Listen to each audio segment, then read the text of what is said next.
সিলেট ওসমানী আন্তর্জাতিক বিমানবন্দর থেকে লন্ডন যাবার সময় অভিনেত্রী নিপুণ আক্তারকে হেফাজতে নিয়ে তার লন্ডন যাত্রা বাতিল করেছে ইমিগ্রেশন পুলিশ।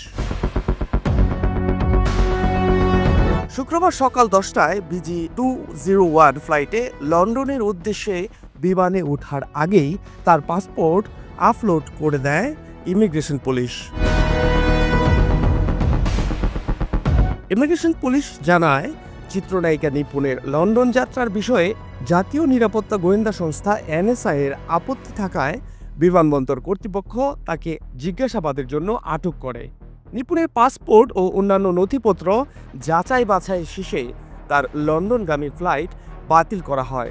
তবে নায়িকা নিপুণের দেশ ত্যাগে NSA এর আপত্তির কারণ জানা যায়নি।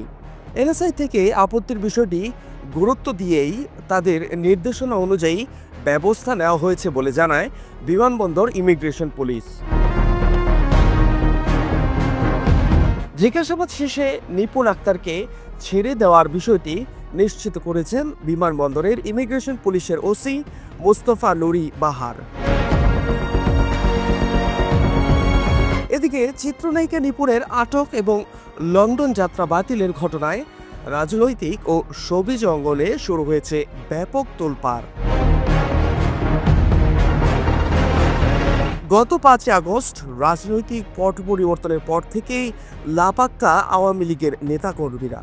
এরপর থেকে আওয়ামী লীগের রাজনীতিতে সক্রিয় নিপুণকেও আর মিডিয়ার সামনে আসতে দেখা যায়নি।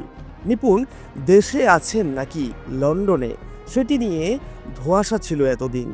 তবে কিছুটা গোপনে সিলেট থেকে সেই লন্ডনে যাওয়ার পথেই ফেরত আসতে বাধ্য হলেন শোবিজের এই পরিচিত মুখ। ফাহাদ শাহরিয়ার, বাংলা ফ্লো।